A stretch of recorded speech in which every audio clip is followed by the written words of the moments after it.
7 দিন আগে আমি আমার ওয়েট লস জার্নি শুরু করি এবং এই 7 দিনে এখন পর্যন্ত 2.3 কেজি ওজন কমাতে সক্ষম হয়েছি। আমার এই ওয়েট লস জার্নিতে আমি এই 3টি প্রধান স্ট্র্যাটেজি ফলো করছি। Let's find out.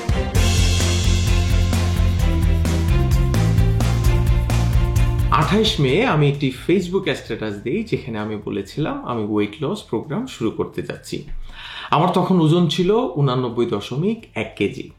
7 দিন পর আমার ওজন এখন 86.8 কেজি। তার মানে গত 7 দিনে আমার 2.3 কেজি ওজন কমেছে। আমার এই ওয়েট লস প্রোগ্রামের প্রধান 3টি স্ট্র্যাটেজির মধ্যে নাম্বার 1 হলো ইন্টারমিটেন্ট ফাস্টিং।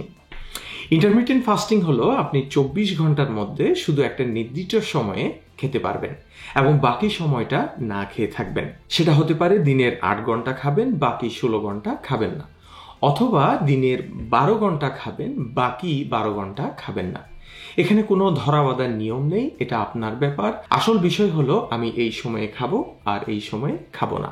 ইন্টারমিটেন্ট ফাস্টিং এর অনেকগুলো সুবিধা আছে। এটি ওজন কমাতে সাহায্য করে, মেটাবলিক স্বাস্থ্য উন্নত করে, শরীরের ব্যথা কমাতে পারে, এমনকি দীর্ঘায়ু উন্নতি করতে পারে। এখানে আমি যে জিনিসটা সবচেয়ে বেশি ফোকাস দিচ্ছি তা হলো এটি আপনার শরীরে জমে থাকা চর্বি বার্ন করার সুযোগ করে দেয়। নিউ ইংল্যান্ড জার্নাল অফ মেডিসিনে প্রকাশিত একটি গবেষণায় দেখা গেছে ইন্টারমিটেন্ট ফাস্টিং ওজন কমানোর জন্য ধারাবাহিক ক্যালোরি সীমাবদ্ধতার মতোই কার্যকর হতে পারে। Doctor Jason Fung, a leading advocate of intermittent fasting, ইনসুলিনের কার্যকারিতা বাড়ানোর জন্য ইন্টারমিটেন্ট ফাস্টিং এর উপকারিতার কথা বলেন। ডক্টর ওয়াল্টার লঙ্গো, একজন লংজিভিটি রিসার্চার, তিনিও অ্যান্টি এজিং এর জন্য ইন্টারমিটেন্ট ফাস্টিং এর কথা বলেন। শুধু তাই নয়, ইন্টারমিটেন্ট ফাস্টিং আমাদের মানব দেহের গ্রোথ হরমোন 5 গুণ পর্যন্ত বাড়াতে পারে, যা চর্বি কমানো এবং পেশি গঠনে সহায়ক। তাছাড়া এটি অটোফেজি বৃদ্ধি করে, যা একটি প্রক্রিয়া যেখানে আপনার শরীরের ক্ষতিগ্রস্ত কোষগুলো পরিষ্কার হবে এবং নতুন কোষ উৎপন্ন হবে। গত 7 দিনে আমি বিভিন্ন সময়ের জন্য ইন্টারমিটেন্ট ফাস্টিং করেছি। দেখতে পাচ্ছেন আমি ডে 1-এ 21 ঘন্টা ফাস্টিং করেছি, ডে 2-তে 19 ঘন্টা, ডে 3-তে 12 ঘন্টা যেদিন আমার হাইপোগ্লাইসেমিয়া হয়েছিল, ডে 4 16 ঘন্টা, ডে 5 22 ঘন্টা, ডে 6 19 ঘন্টা এবং ডে 7-এ 17 ঘন্টা ফাস্টিং করেছি। স্ট্র্যাটেজি নাম্বার 2, ক্যালোরি ডেফিসিট বা ক্যালোরি ঘাটতি।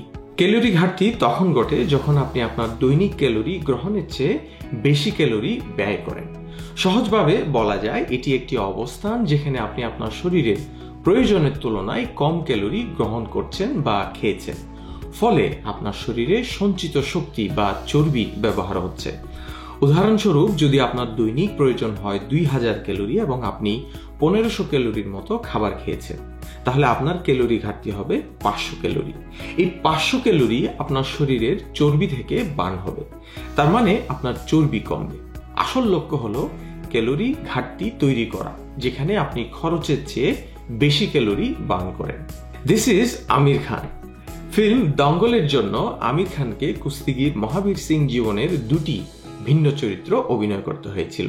তিনি এই চরিত্রে অভিনয় করার জন্য ওজন বাড়িয়ে প্রায় 97 কেজি পৌঁছেছিলেন। তার মধ্যে উল্লেখযোগ্য পরিমাণ শরীরের চর্বি ছিল। তিনি 6 মাসে এই ওজন কমিয়েছিলেন ক্যালোরি ডেফিসিট স্ট্র্যাটেজি ফলো করে। Diet is number 1। जो पुराना ओल्ड फैशन तरीका है कैलोरी काउंट का, मैं उसको फॉलो करता हूँ। तो अगर आप 2000 खर्च करते हैं दिन में एनर्जी, आप कितनी खाते हैं? अगर आपने 2000 एनर्जी खाई कैलोरीज, तो आपका वजन वहीं का वहीं रहेगा। बैंक अकाउंट है ना, 2000 आप खर्च कर रहे हैं, 2000 आप अंदर डाल रहे हैं, तो आपके वजन में कोई तब्दीली नहीं आएगी।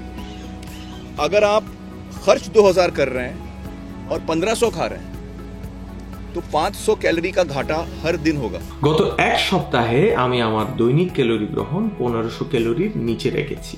এখানে ব্লু কালার হলো আমি দিনে কত ক্যালোরি খেয়েছি, রেড কালার হলো আমি দিনে কত ক্যালোরি বার্ন করেছি, আর গ্রিন কালার হলো আমার প্রতিদিন কত ক্যালোরি ঘাটতি ছিল যা আমার শরীরের চর্বি থেকে গিয়েছে।